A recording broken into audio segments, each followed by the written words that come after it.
Hare Nama Hare Nama Eva Kevalam Kalo Nasteva Nasteva Nasteva Gatiranyata.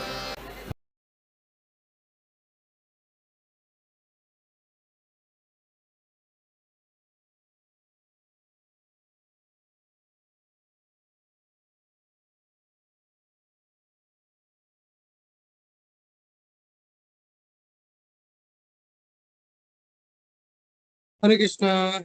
सभी के चरणों में दंडवत प्रणाम।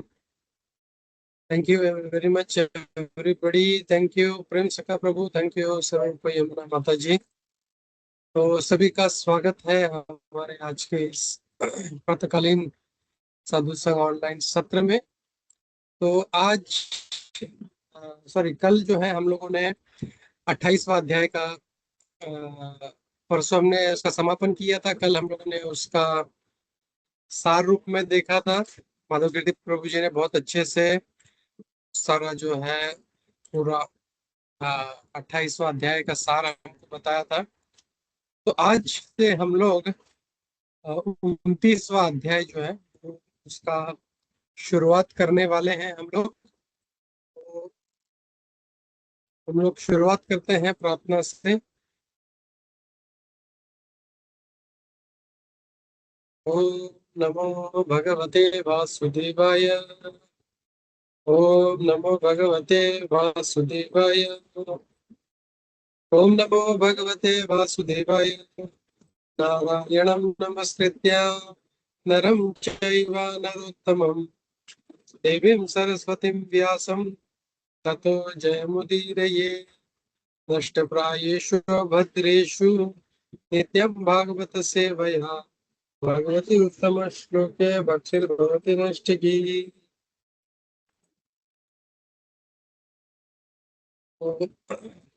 आज हम लोग देखने वाले हैं 29वां अध्याय, जिसका नाम है भक्ति का विवरण कपिल भगवान कपिल के द्वारा। Explanation of devotional service by Lord Kapila. तो मैं श्लोक का शेयर करता हूँ। ओके, तो हम लोग श्लोक पढ़ते हैं 3.29 1 एंड 2। दो श्लोक का साथ में है। और यहाँ पे जब देवाहुति माता जो है वो मतलब पिछले अध्याय में कपिल मुनि भगवान कपिल ने सारा जो अष्टांग योग है उसके ऊपर वो उन्होंने वर्णन किया। और कैसे जो है ध्यान करना है वो हम लोगों ने देखा। तो आज जो अब देखते हैं यहाँ पे प्रभुपाद जी इसको भक्ति का विवरण, एक्सप्लेनेशन ऑफ डिवोशनल सर्विस क्यों कह रहे हैं हम लोग। तो ये हमारे पहले जो जो श्लोक है उसी में क्लियर हो जाएगा हमारा। देवाहुतिर्वाच लक्षणम महददीना प्रकृते पुरुषस्य च स्वरूपं लक्ष्यते अमिषाम येन तत्पारमार्थिकम् यथा सांख्येषु कथितं यन्मूलं तत्प्रचक्षते भक्ति योगस्य मे मार्गं ब्रूहि विस्तरशः प्रभो। देवाहुतिर्वाच लक्षणं महत् आदीना प्रकृते पुरुषस्य च स्वरूपं लक्ष्यते अमीशा येन तत्पारमार्थिकम् यथा सांख्येषु कथितं यन्मूलं तत्प्रचक्षते भक्ति योगस्य मे मार्गं ब्रूहि विस्तरशः प्रभो। तो ये दो श्लोक है और इसमें हम देख रहे हैं यहाँ पे देवती माता जो है वो अब भगवान कपिल से आगे कह रही है, my dear Lord, you have already very scientifically explained, described the symptoms of total material nature and the characteristics of spirit according to Sankhya according to Sankhya system of philosophy. Now I shall request you to explain the path of devotional service, which is the ultimate end of all philosophical systems. हम लोग इसका हिंदी में अनुवाद देखते हैं। प्रिय भगवान, आपने पहले ही ये सारा जो भौतिक प्रकृति है और उसके जो लक्षण है, जो कि बहुत ही वैज्ञानिक रूप से प्रस्तुत किए गए हैं, वो सांख्य रूप के माध्यम से आपने, सांख्य फिलोसफी के हिसाब से आपने समझा दिया। अब मैं आपसे प्रार्थना करती हूँ कि आप भक्ति योग के बारे में आप मुझे समझाएं, जो कि अल्टीमेट गोल है, अल्टीमेट एंड है। सारे फिलोसफिकल जितने भी तत्व दर्शन है, उन सभी का जो अल्टीमेट एंड है वो है भक्ति योग। और इसीलिए हम लोग देखेंगे अब जो आगे जो है वो भगवान कपिल इसके बारे में बताएंगे, सारा भक्ति योग के बारे में। और इसीलिए इस अध्याय का नाम जो है यहाँ पे explanation of devotional service by Lord Kapil. तात्पर्य छोटा सा है, हम लोग इसको नहीं, ओके, हम लोग कुछ एक पैराग्राफ पढ़ते हैं और इसको फिर समझते हुए चलते हैं। तात्पर्य श्रील प्रभुपाद द्वारा, श्रील प्रभुपाद की जय। In this 29th chapter, the glories of devotional service are elaborately explained, and the influence of time on the conditioned soul is also described. The purpose of elaborately describing the influence of time is to detach the conditioned soul from its material activities, which are considered to be simply a waste of time. मैं इसका हिंदी में भी अनुवाद करते हुए चलता हूँ। इस 29वें अध्याय में भक्ति की महिमा को बहुत ही विस्तार रूप से समझाया गया है और काल का प्रभाव जीव पे उसका भी वर्णन किया गया है। इसको इतना विवरण में समझाने का उद्देश्य है, काल का जो प्रभाव है उसको इतना विस्तार रूप से समझाने का उद्देश्य है ताकि जो बद्ध जीव है उसे इस भौतिक गतिविधियों से उसका वैराग्य हो, जो कि जो भौतिक गतिविधियां हैं ये पूर्ण तरह से बस हमारे समय का नाश है। इसके पहले अध्याय में भौतिक प्रकृति, फिर भगवान के बारे में और परमात्मा के बारे में बहुत ही विस्तार रूप से समझाया गया था।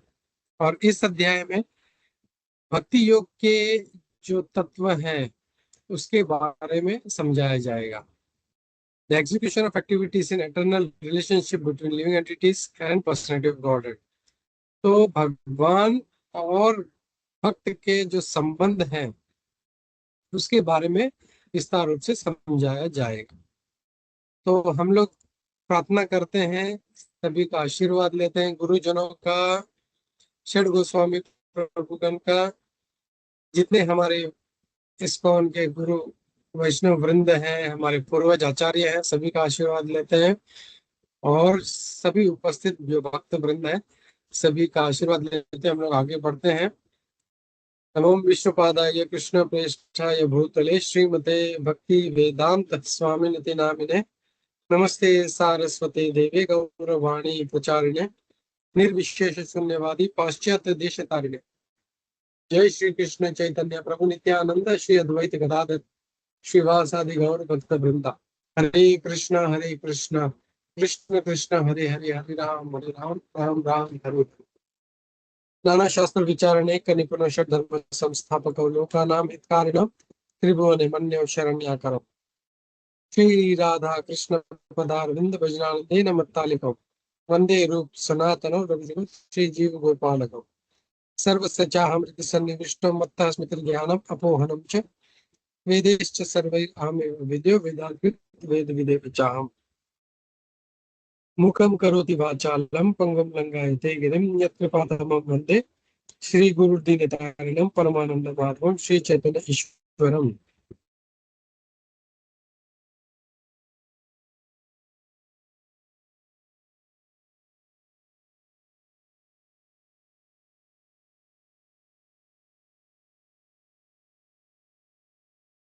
हरे कृष्ण।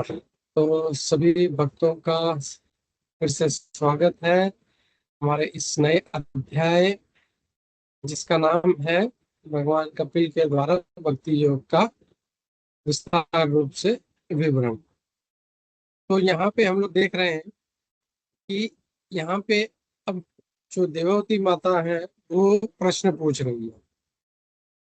वो आगे क्या कह रही है कि हे भगवान, आपने पूरा सांख्य रूप जो सांख्य तत्व के हिसाब से आपने भौतिक प्रकृति के बारे में समझा दिया। अब मुझे जो भक्ति योग है उसके बारे में पूछ रही है। तो अब हम लोग को ये समझना चाहिए कि इतना कुछ सुनने के बाद में फिर अब जो देववती माता का ये प्रश्न है, उनका ये जो कथन है कि आप, ये सब हो गया, अब मुझे भक्ति के बारे में बताओ। दैट मीन्स भक्ति योग जो है ये सबसे इम्पोर्टेंट है, और ये हम लोग तात्पर्य में देखते हुए चलेंगे कि कैसे जो भक्ति योग है कितना महत्वपूर्ण है, एंड इसको king of all the yoga, सभी योगों का जो राजा है इसको कहा जाता है। और ये बहुत ही जीवन में महत्वपूर्ण है। बाकी बहुत सारे योग हैं, कर्म योग है, कर्म कांड है, दूसरे जो योग हैं, अष्टांग योग है, ये सब भी हैं।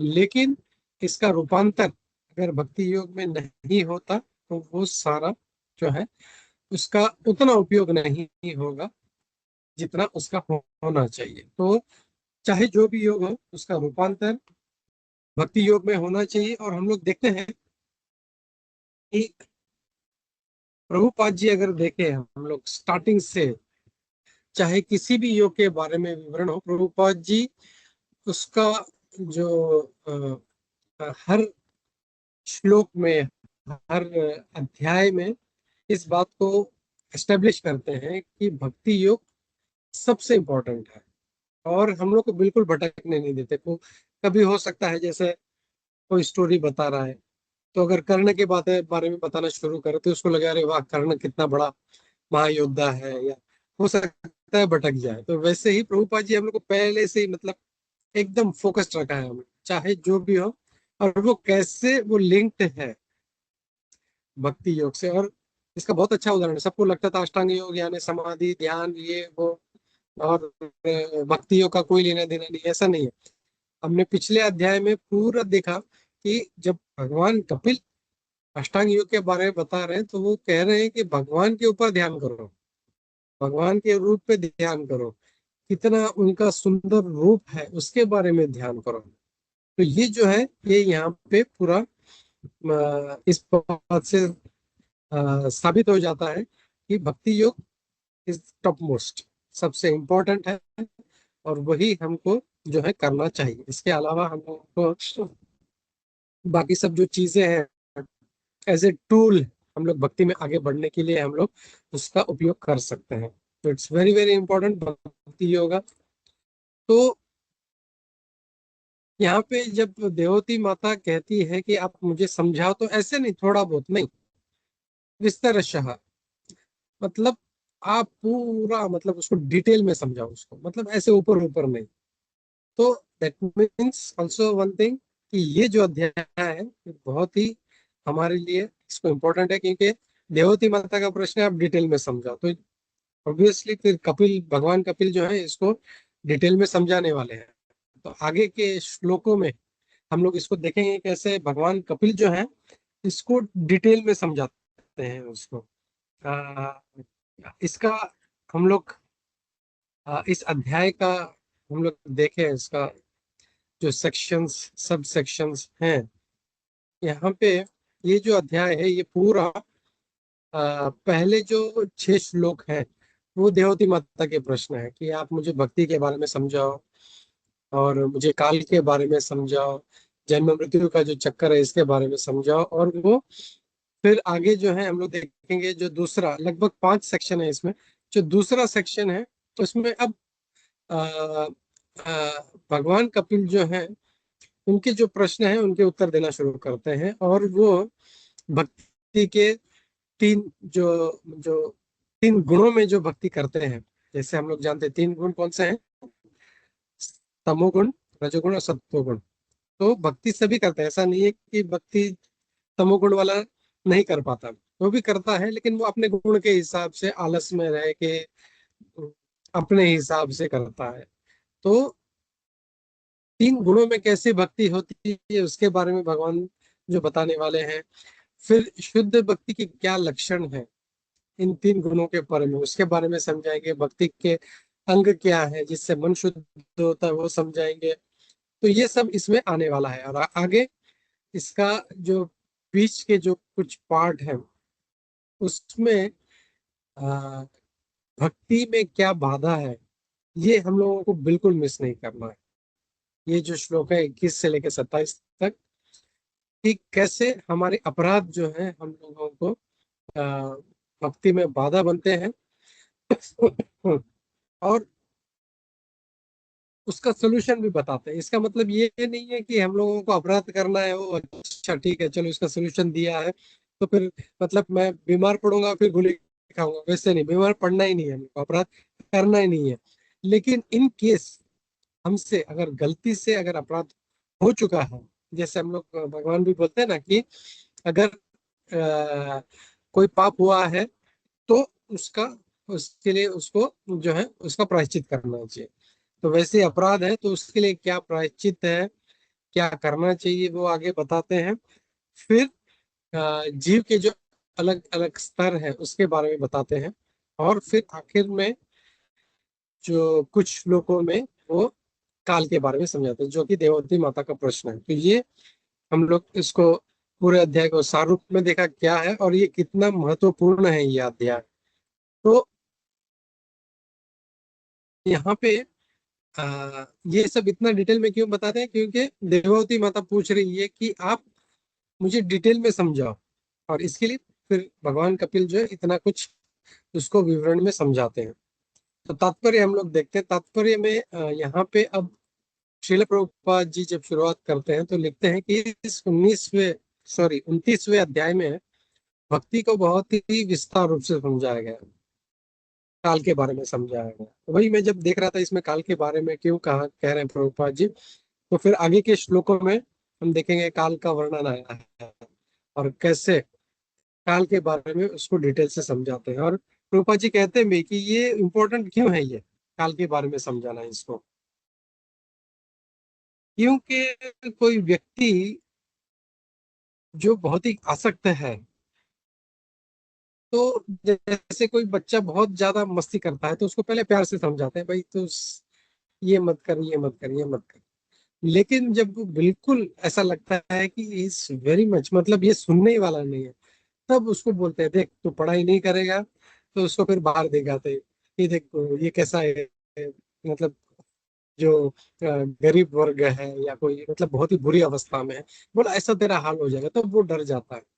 वैसे ही जब कोई भक्ति नहीं करता है, बहुत ही आसक्त है, हम लोग देखते हैं जीव बहुत आसक्त है, उसको इतना आसक्ति है कि भक्ति से कोई लेना ही देना ही नहीं। अरे भक्ति, अरे नहीं नहीं अभी टाइम नहीं है, अभी तो मुझे आ, घर संभालना है, बच्चों को संभालना है, परिवार को संभालना है, मेरा जॉब संभालना है, और फिर थोड़ा मुझे वेकेशन के लिए जाना है, ट्रिप पे जाना है, उसके बाद कुछ टाइम मिलेगा तो भक्ति करूंगा।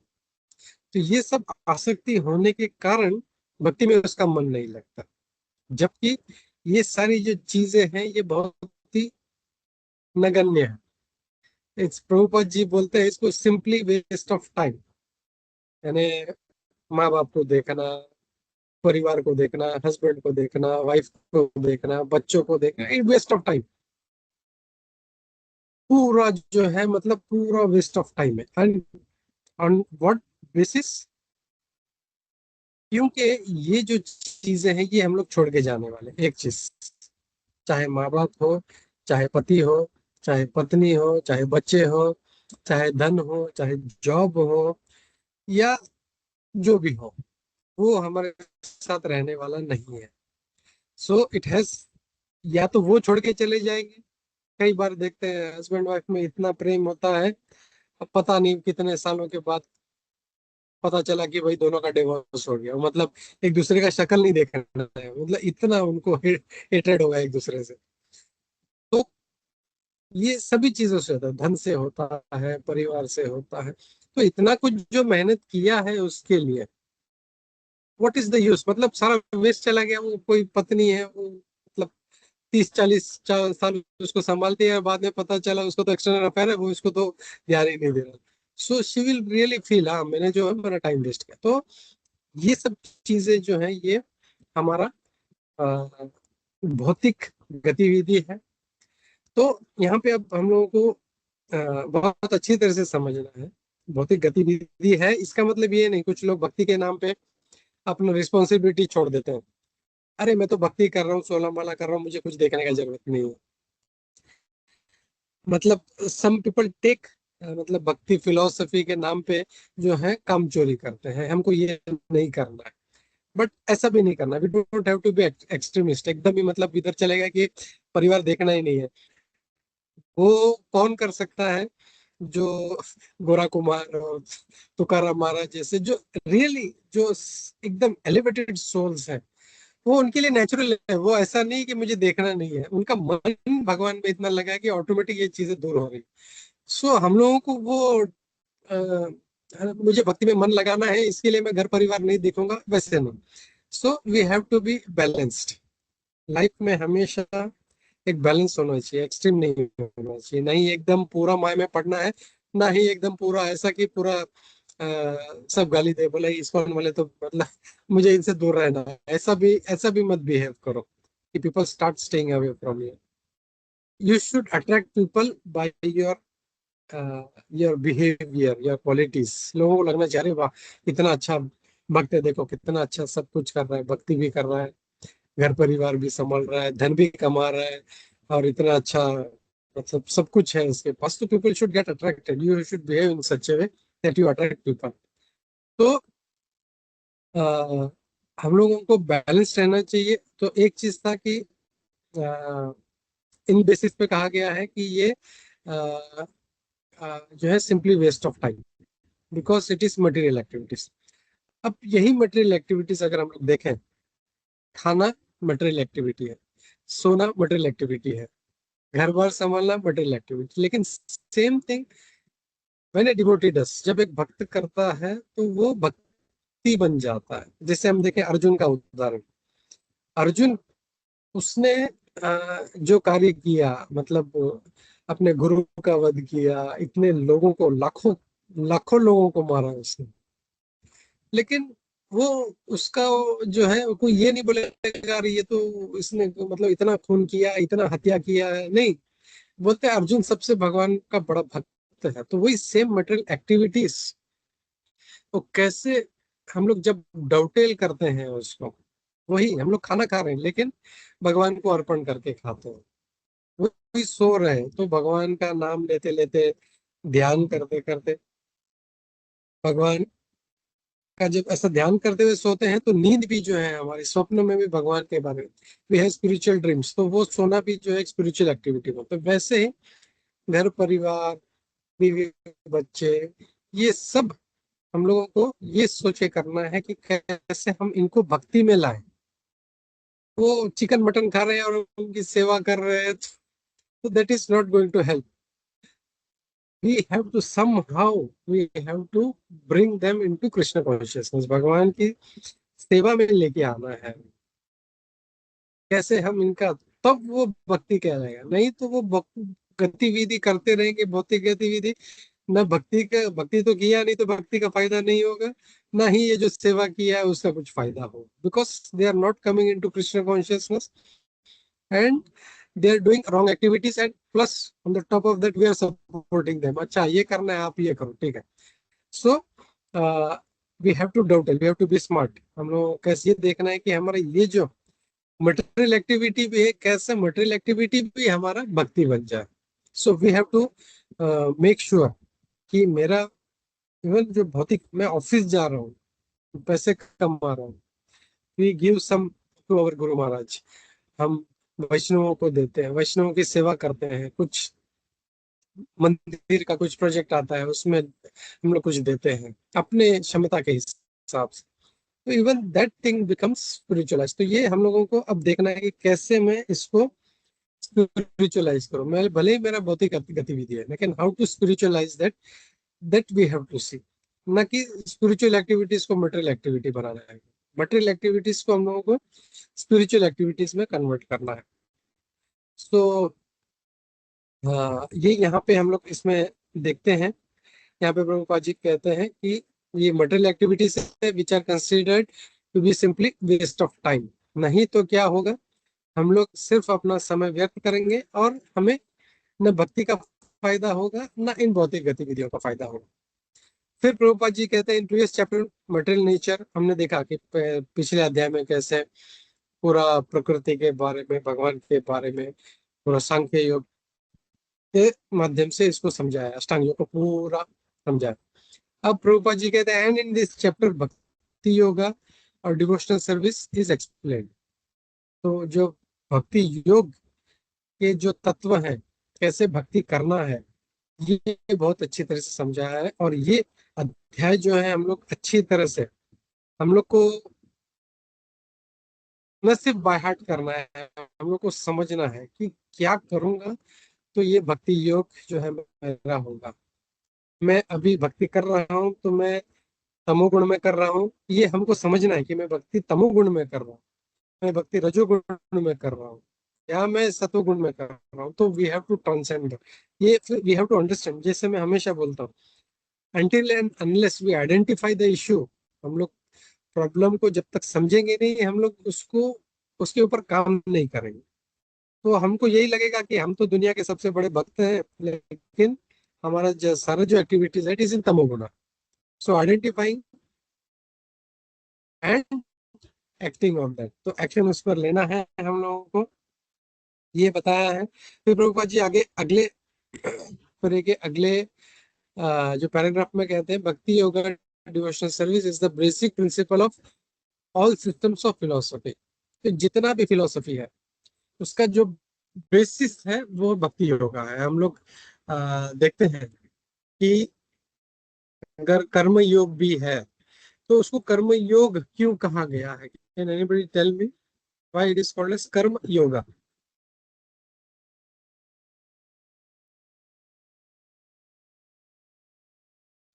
हरे कृष्णा प्रभु जी, दंडवत प्रणाम। दंडवत प्रणाम माता। सबके चरणों में दंडवत प्रणाम।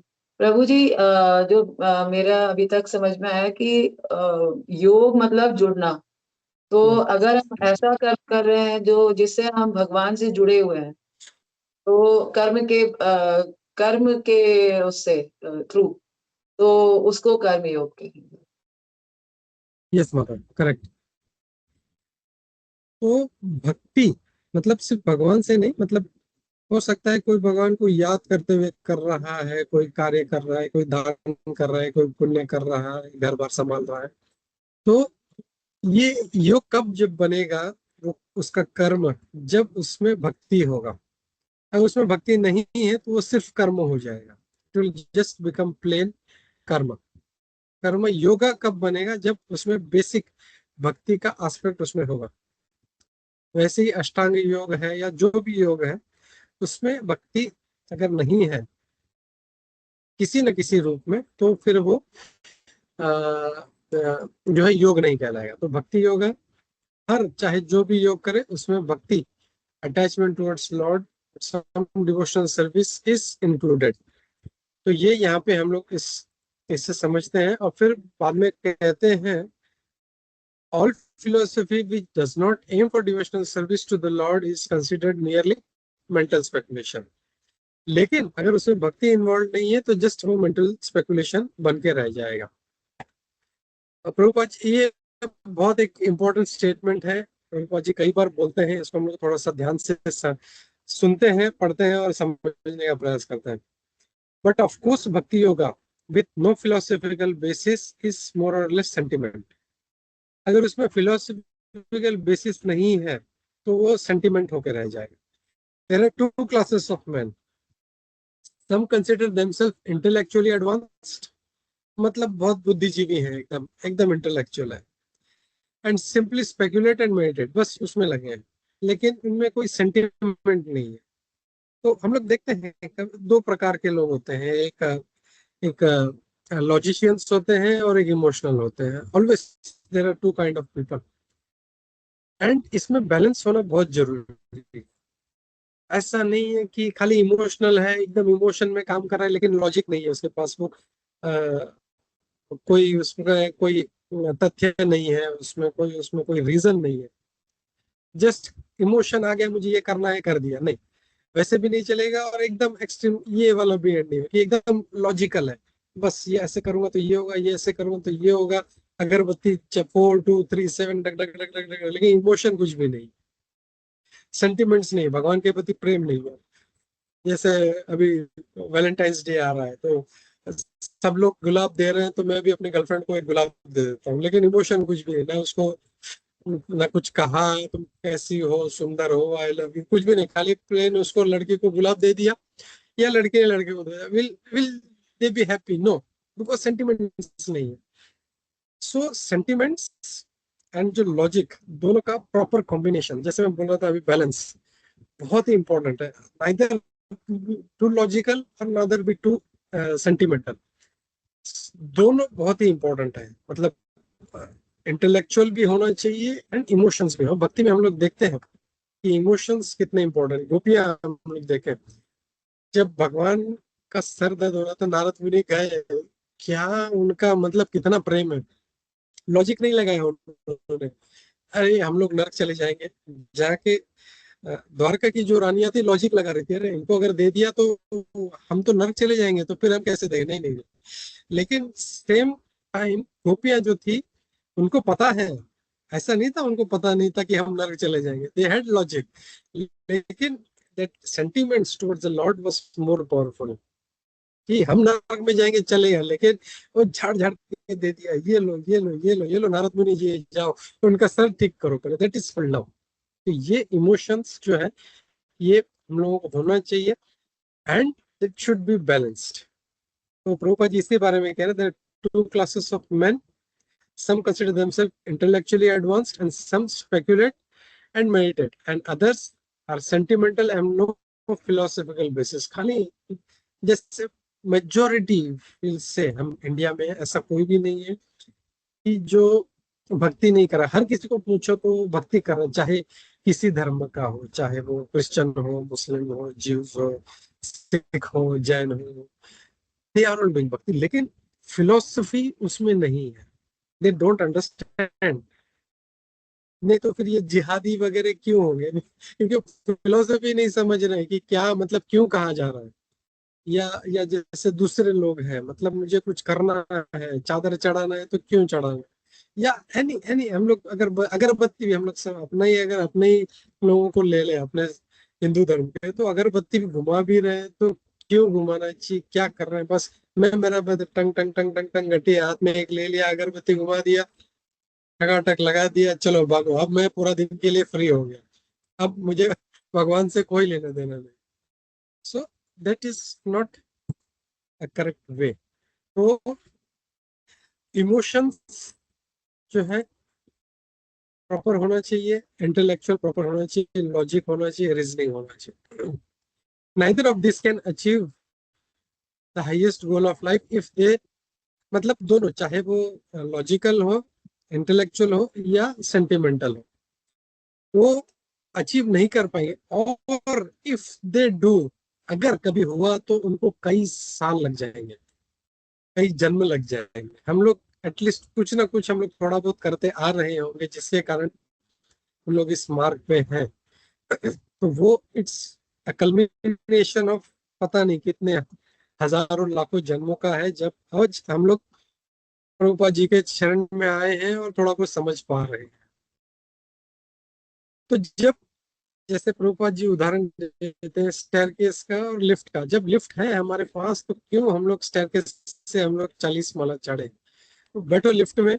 अभी जैसे रिसेंटली कि मैं किसी से बात कर रहा था, जो बुर्ज खलीफा जो है, जो टॉलेस्ट टावर, उसका इतना स्पीड में जाता है कि मतलब इट्स लाइक जूम करके, मतलब हार्डली इन सम टाइम, सम 124 या 128 फ्लोर्स है, सो अगर कोई चढ़ के जाना चाहेगा तो पता नहीं उसको कितना महीने लग जाएंगे, उसको कितना दिन लग जाएगा, बट वो लिफ्ट में बैठेगा तो विद इन मिनट्स सबसे ऊपर पहुंच सकता है।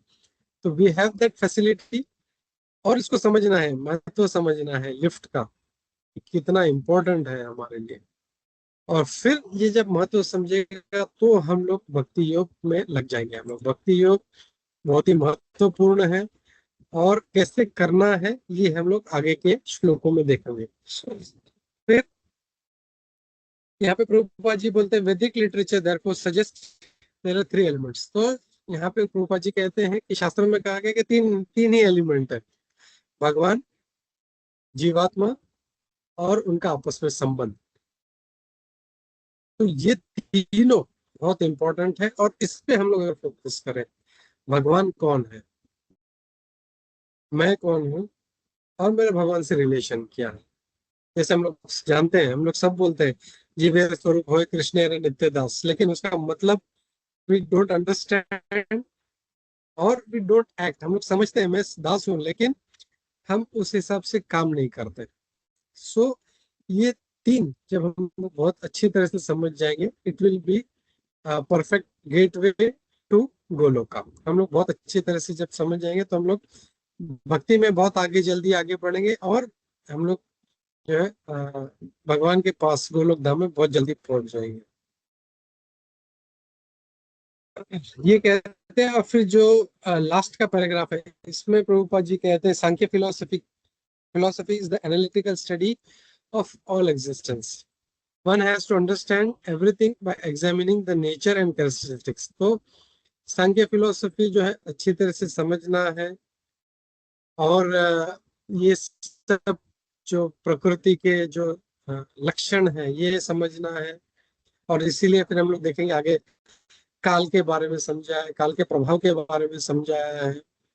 This is called acquirement of knowledge, but one should not simply acquire knowledge without reaching the goal of life. मतलब हम लोग जो है दौड़ तो रहे हैं, लेकिन किस लिए दौड़ रहे हैं वो पता नहीं हमें।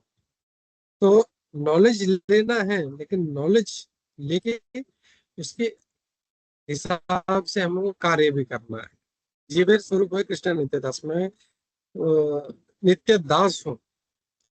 और चैतन्य महाप्रभु कहते हैं गोपी पद कमल भरतु दास दासानुदास, मतलब भगवान का दास नहीं, मैं भगवान के जो दास हैं, उनके जो दास हैं, उनके जो दास हैं, उनके जो दास, 7 टाइम्स डाउन।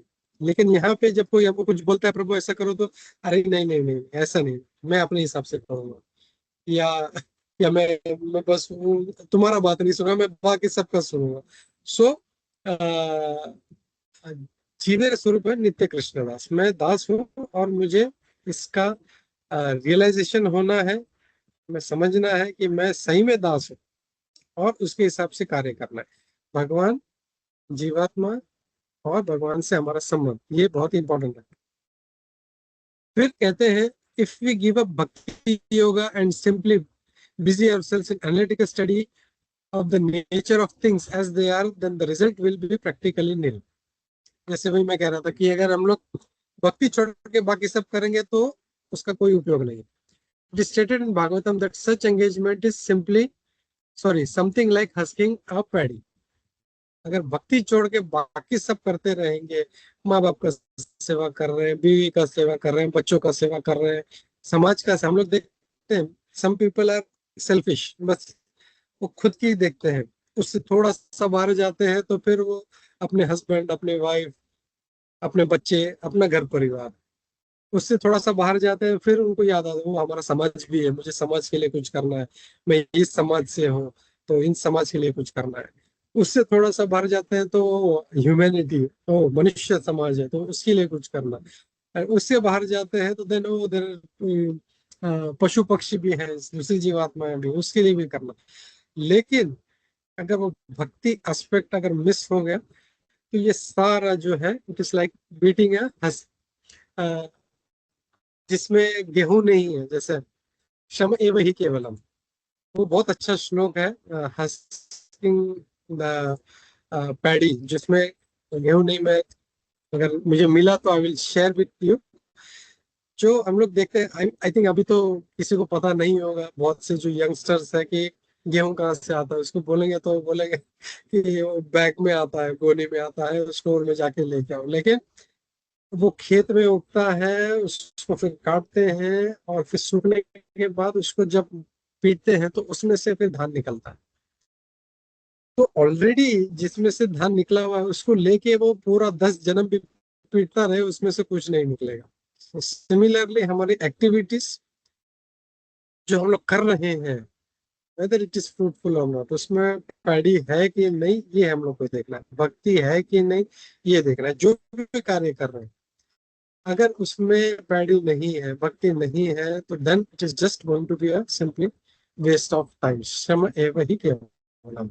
तो we have to be very जागरूक रहना है, अलर्ट रहना है, and whether my activities are spiritual or material, at least इतना तो एनालाइज करना हम लोगों को शुरू कर देना चाहिए। ये जो कर हमको लगता है शायद भक्ति हो, मैं सुबह 3 बजे उठ रहा हूँ, या कोई मैं बहुत अच्छा कीर्तन कर रहा हूँ, मैं बहुत अच्छा भोगा बना रहा हूँ, लेकिन किसके लिए कर रहा हूँ? मैं अपने नाम के लिए, मैं अच्छा कीर्तन करूंगा तो प्रभु आप कितना अच्छा, और ये जब सुनेंगे तो एकदम छाती गर्व से फूल गया, या प्रभु आप कितना अच्छा लेक्चर देते हो, अरे वाह छाती गर्व। तो भक्ति कहाँ है उसमें? It is for your self praise.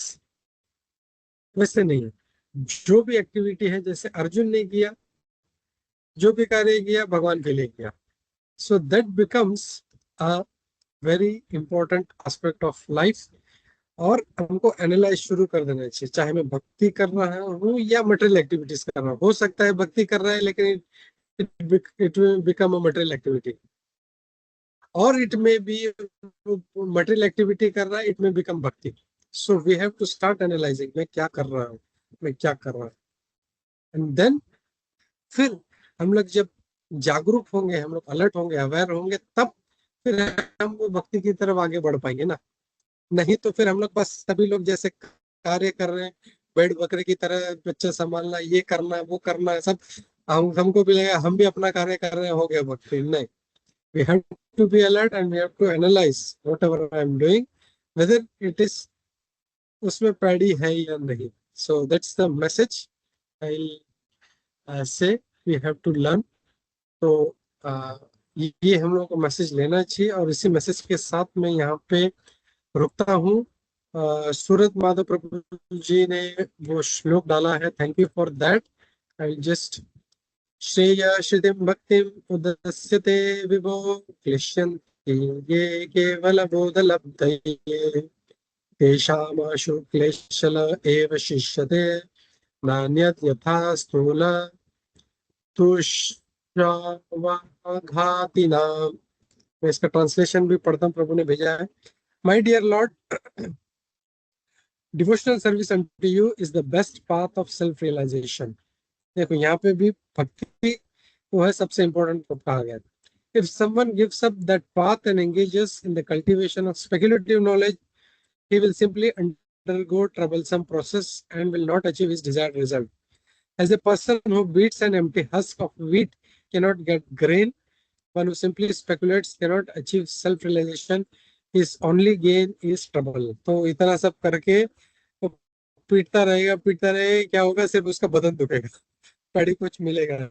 So it's very very important also। Prabhu, can if you share the shloka number it will be nice। thank you for this shloka। हरे कृष्णा। तो मैं इसी के साथ यहाँ पे रुकता हूँ। किसी का कोई क्वेश्चन है, कोई डाउट है, कोई एडिशनल पॉइंट्स है तो हम लोग लेते हैं। ग्रंथराज श्रीमद् भागवतम की जय, श्रील प्रभुपाद की जय, इस्कॉन गोविंद की जय। हरे कृष्णा।